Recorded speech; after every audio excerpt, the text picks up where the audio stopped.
a good curriculum, a good community can really make a difference. I feel we pulled away from some of that. So enough of my statements, but one question real quick. I'm encouraged that the numbers are going up in graduation rates, but graduating kids is not enough in my book. It's their proficiency level. And I know you know this. I know you know this stat. Oh, well, let me talk to you. Sure. Yeah. That 40% of the kids graduating in high schools in Nevada are needing to be remediated at the university level, and 25% of Millennium Scholarship holders. That figure bothers me, and this came from Chancellor Klaich. This is not me making this up, or that I have a source that's just out there on the internet somewhere.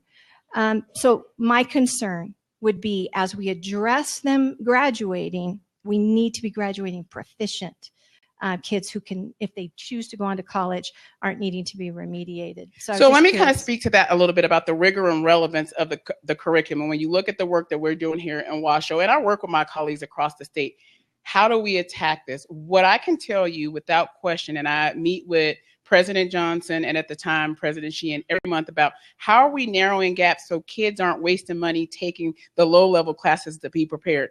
What I can tell you is last year we increased the number of kids going to UNR ready to learn. So we have partnerships with the university professors and our high school teachers about what that looks like so that we do have kids ready and we don't have this piece where we have to have remediation. And we know that financially kids will be wasting money when they have to do remediation in the college low levels class. We need to eliminate that. And we are working diligently as partners with TMCC and UNR to continue this work through our curriculum department. And we've actually seen significant gains in our kids being more prepared to go on to tier 1 universities. As I talk to this also, it's beyond just college. I believe kids need to be ready for the real world. So we need to prepare kids for college.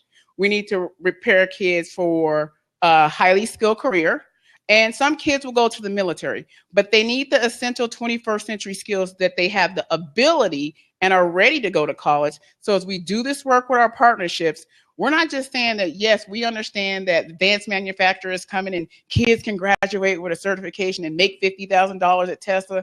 That's just a carrot. Kids need to be prepared so they can continue that work and go on and make more money. And that is what the district continues to strive for as we continue to move the pendulum so kids are not just ready with a diploma, but as you said, ready for the workforce with these 21st century skills. Right. Thank you. And so I say the jury's out. We're giving you a chance. Thank you and I'm glad that you're native. You're native. You've been in the trenches in the classroom in Nevada. You know Nevada and the set of circumstances that come with it. So thank you again for your time, and thanks to the Reno Republican men. Thank you. Now you can see Alexis. She's going to take Ira's place. She talks a lot. All right, next speaker, Diane Baranowski, has some questions. Hi, I'm Diane Baranowski. I was a little bit sorry to hear that you felt like you were coming to the lion's den here. I have no idea what your political party is, but this is a room of not just Republicans, but very informed and active taxpayers. And here's the thing, I would love to find out from you, for the top woman here, how you all are going to justify the budget that Governor Sandoval put forth, a huge amount of education money and another tax increase coming to the ballot. How are you going to sell that, and why would it be necessary? Okay, so I'll say that, as you know, with the Senate bill, it is not my job to justify that. In fact, it's actually illegal for me to endorse by law the ballot question. When you look at the district and historically, right, we have a population that's growing and we have not built schools. Sometimes there's a confusion about the budget. When we talk about this taxes for buildings, that's brick and mortar, right? When you look at the governor's initiative, that goes directly to instruction and kids, and we call it categorical money. So for instance, when we look at the initiative with victory schools for schools that are in poverty, whether they're in Sun Valley or whatever, that money is based off zip codes for reduced lunch, low poverty levels, and the work that is associated with it. I can't take Zoom money and build schools.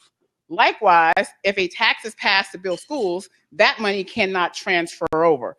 Now, part of what I feel that Senator Debbie Smith has been an advocate about is how does the community take care of decades to come with schools. At the end of the day, we are a booming, thriving community. People are coming. The buildings won't hold the kids. That's just not Traci Davis. That's just sheer, this is what it is. And how are we taking care of that? And I think that charge is going to be not only on the district to provide information, but the community. If we say this is a great community to come, we have to have schools. There's no question about it. If we don't have schools, I still have to educate kids. And I got to be honest, then I'm going to have to educate them on double session if we're not building buildings. I got to be honest to the community about the work. You know, it's always interesting when you're the person sitting in the seat today, right? My goal is that in decades to come, the person sitting in this seat isn't asking the same question. Why don't we build schools, and why are kids standing out at the bus stop at 4:30 in the morning when it's snowing? I got to do my job now and provide the information. It is the community that has to make a decision about building schools and what we need for our students. Hi, I'm Bob Lagoy. Hi. How are you? Quite well. Good. Student allocation of state funds is about $9,000 a year per student. So if the student goes to private school at $5,000 allocation per student, the district comes out approximately $4,000 ahead. And I'm wondering, also the district doesn't have to bus them or feed them. So why is there an objection from the school district for this particular program? So to be clear, the district has never made a stance on vouchers. That is something that came through the legislature, and that is the choice that is provided by our legislature. My job is to educate every kid who comes to the door. I don't get to pick if they come through the door in their ELL or their special ed. My job is to take the kids who come through the door and provide them a quality education by name and face to graduation. We have never said yes or no to vouchers. To be clear, that is a choice of the parent and a choice that was afforded to them through the legislature. We take no stance on that. We take a stance on the money we get. What are we doing our very best to get every kid to the finish line so they can go into college or a highly skilled career? So I just want to make a clarification. What's wrong with double sessions? I think that is an opinion of the individual. I don't know about you, but I don't want my kindergartner baby standing outside at 5 in the morning waiting for a bus. I don't want kids in middle school hanging out in the middle of the day. That is my opinion. I don't believe that that's the best. And let me tell you why, because I went to Clark County. I went to year-round schools. I survived what they did, double sessions, and we know what happened as a result. My job is to provide the community with the information, and then we have to make an informed decision based on that information. It doesn't change my benchmarker, every child by name and face to graduation. Double session, year round, whatever, I still got to hit that benchmark. But it sure would be nice if we afforded our kids a quality education where they weren't on double sessions. Thank you. Okay, our last question outside of Bill, if he has any on the internet, it's Gary Nielsen. Gary? And then Nielsen. Go ahead. Hi, Traci. Gary Nielsen. Hi. Hi. This has doing with buildings and facilities. I was up at Incline a couple weeks ago. Drove by my son's old grammar school, which has been vacant for decades. Has a cyclone fence around it, and the only activity I have ever seen at that school is the county parking some vehicles in there. It's very valuable property. They built a new grammar school. They built a new junior high. The high school's been there forever. As far as I know, that building, that facility, and that property, very valuable, not doing anything. And I'm sure that's not the only facility in this county that's in that same position. Why can't the county liquidate some of those properties, use that money for new facilities or the upkeep of the present facilities? So that's a great question. So part of that question requires, which has been brought, questions that the board has asked. We take that information and make it available. And one of the things you said is that it's prime property, and when is a good time to maximize the profit for that particular building and incline so that we can use that money to either take care of existing existing schools or build newer schools. But there is a policy in place how we look at that. We do not have lots of other existing buildings that we have that are available. Part of our work as we looked across how could we solve this problem was to look at, are there existing buildings in the community that we could utilize to educate kids? So it wasn't just say, hey, let's build schools. Like we said, oh, is there an older building? We looked at some old Kmart's or Target. Like we looked at a variety of places. But when you look at the requirements and the work that has to come into renovating, it was not cost effective. There's county zoning, a plethora of things. Part of what we appreciate about the schools overcrowding and repairs need committee is they push the district on the very things that you are talking about. We want to know this, we want to know that. And part of that work was to bring that information to that independent committee in the community to make those decisions on if we would move forward or what their determination was. And as you know, this is public knowledge. Last week, that committee voted that they would put up a ballot question to build schools, because as you look at the work we have to do and how many kids that are coming, we have schools that are overcrowded now. Our job was to talk about how we could utilize money, whether it would be an ideal plan or could we survive off of year round. When I talked about our 5 fundamentals and we talked about safety, and we talked about student achievement first, those were 2 of our most important things we looked at as far as qualities or indicators and how we would determine that decision. Based on that information that we provided to that committee, they determined that the work in this community, it was time to build schools. We have been long overdue for the past almost decade. Hi. Hi, Traci. Nice meeting you. Thanks for coming again tonight. at the table. I know. Yeah. You know, thank you for coming tonight. I really do appreciate it. I've learned a few things from you. I have a couple comments, though. I've been the chairman of the flood project for the last 7 years. And at this year's it's a critical point for us because we have to pass a tax to prevent flooding in this region. Every ballot, every year, this school has a ballot issue looking for money. A week after the governor passes $1.6 billion funding, it came out that the school district can do 5 additional ballot questions. I know that they've been consolidated, and then you pass it off to another committee, but now they want to raise $600 to $800 million. So what happens? You put that ballot on every year. There's a ballot question, and I've never met anybody that's against educating our kids in quality schools. So we're going to have another ballot question for $600 to $800 million.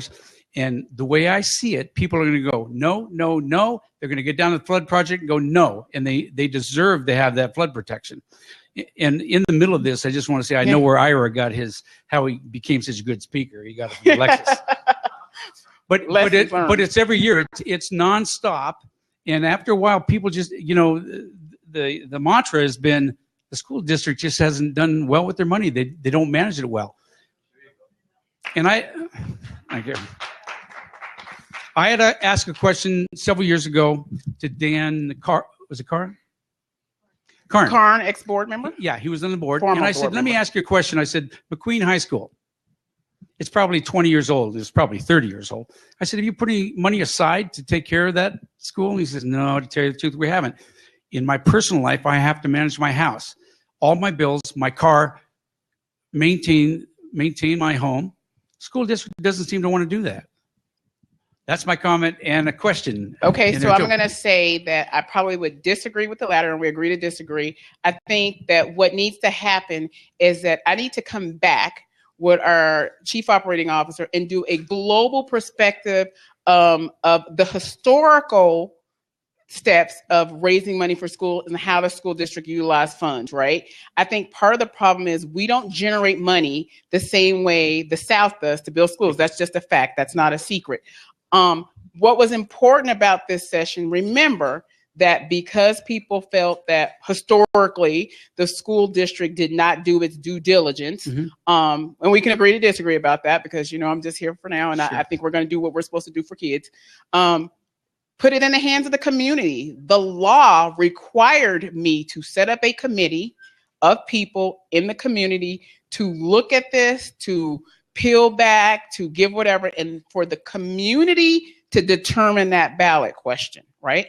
So I have to do my due diligence and follow the law and give that over to the community. The community determined that based on growth, which is true, we need to build more schools. If we don't build schools, my job is to say, this is what will happen as a result. And then the community gets to make that decision. And what you know is across the spectrum, we will all agree to disagree about our beliefs. But I do believe you. We all agree that the 64,000 kids we serve are our number one priority because they are our future, right? Sure. There's going to be a superintendent sitting here talking about this day, right?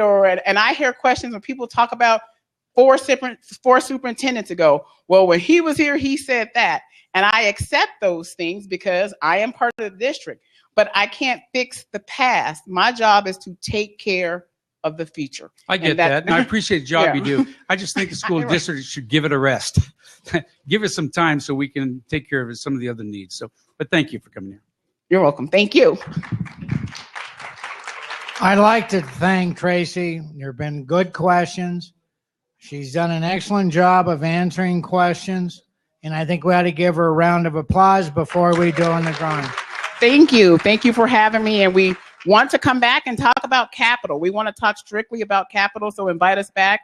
Our Chief Operating Officer, Pete Etchard, if you're watching, is chomping at the bits because we're going to be out on the road talking about kids and our needs and giving you that information. Gary Martin is our program chairman. Get his email and everything. We'll be glad to have him. Now, I forgot to mention one person that helped us some today. Paul Bramson helped us on the selling the tickets. Paul, he's the flag man. He has that display. You can buy flags, Trump material, etc. Now, before I forget and we do a drawing to see how much money who won, I want to remind you, Tuesday, February 16th, it's a luncheon. Tuesday, February 16th, a luncheon for the men's club. And we're going to have at least 5 of the presidential campaign representatives here a week before the caucus. And the caucus is February 23rd. So this will be important. They'll talk about the caucus, about Trump will be a representative Trump, Carson, most of the key people. It's going to be a good meeting. With that in mind, Carolyn Smith is going to do the drawing. I think it's 80-some. Okay, this is too much fun. Okay, dig in your pockets, get your ticket out. Republican Men's Club is going to give away some money. Oh, damn, I sound like a Democrat. I'm giving away your money. All right, we're going to have Mr. Smith draw the ticket. You ready? 2044658. We collected $170. We're going to give away $85, and we have a winner. Thank you. Ray, you want to take over? No, like I said, it was a good drawing. I appreciate you, all of you coming. Now, the candidates have tables back here. Traci will be here for a few minutes. Adam's here. Candidates are here. You can talk. Adam can talk to you. I always say Adam can talk to you. And so is Chris and Ron. They'll talk to you about the veterans, which is a great thing. And I guess I committed some money to it. But I thank you for coming. Don't forget, February 16th, we will have major campaigns here, at least 5 of them, maybe 6. Thank you for coming.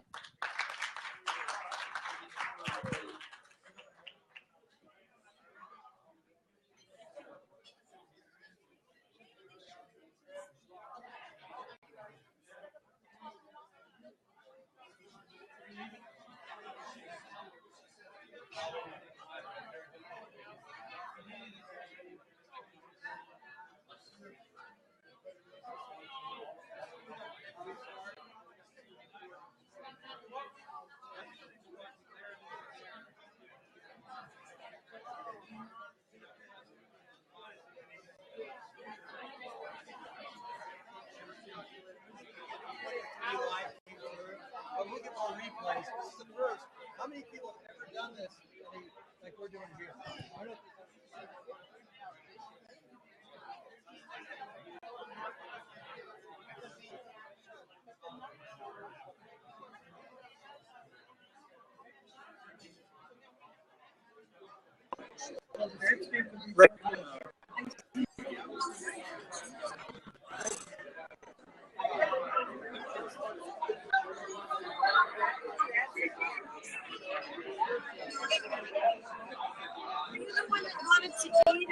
Yeah, can I get two to go if we have them left over? I didn't eat. We'd rather have you eat them here because it's chicken. We don't want you to I'll get eat sick. here. It's my wife. She's already had to go pick up my kids, so I appreciate it. She's coming back, right? How did I do that? I like reversed my camera. I didn't mean to do that. Whatever I did, Uh-oh. I reversed. I want to get back the other direction. There he goes.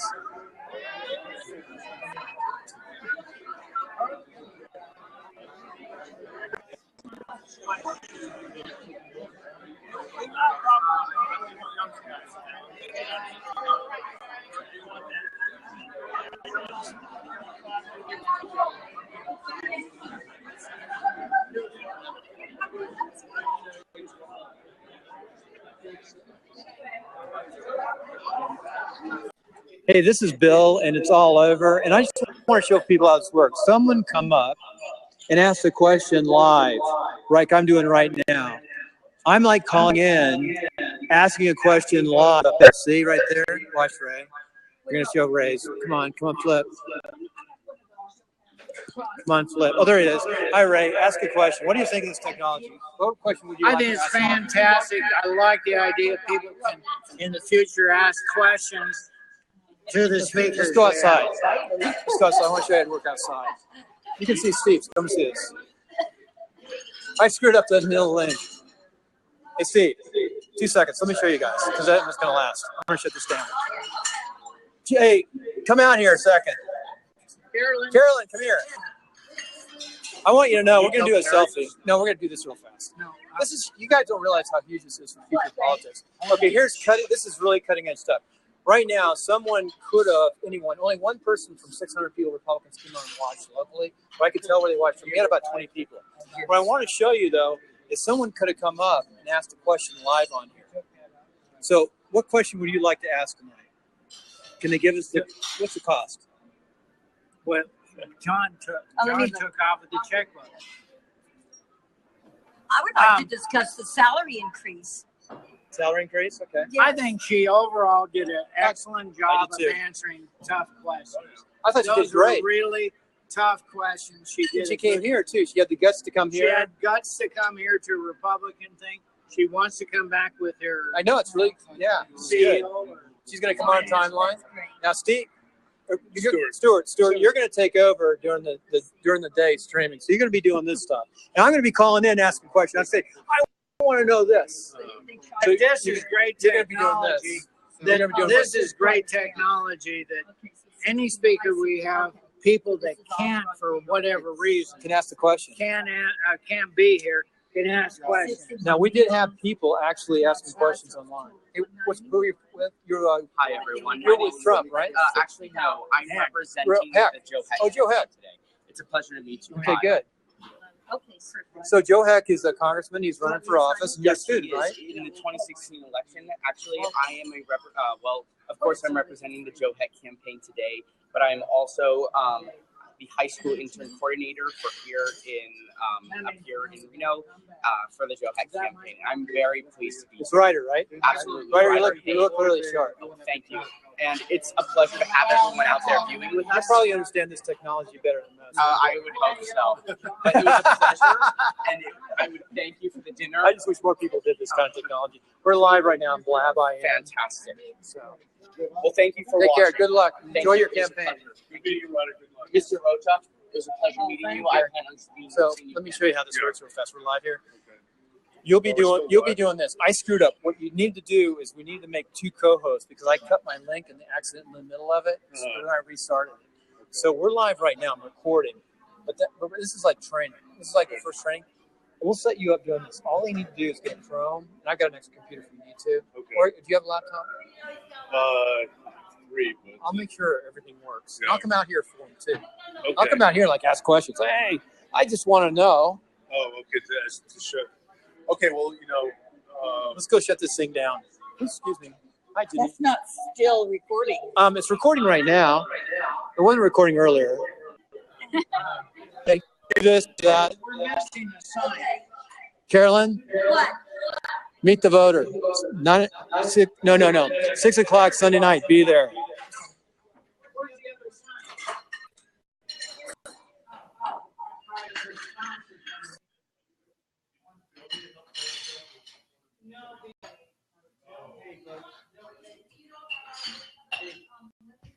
One, two.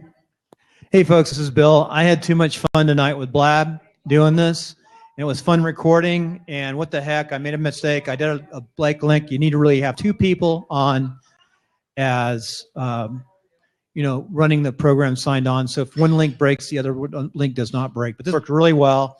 First time I've ever done it with this platform in this environment. So a lot of fun. Ray did a great job. Good job, Ray. Good job, Carol in the front. Speaker did an excellent job. Excellent job coming across this crowd. Good job, all. Take care. Have a good night.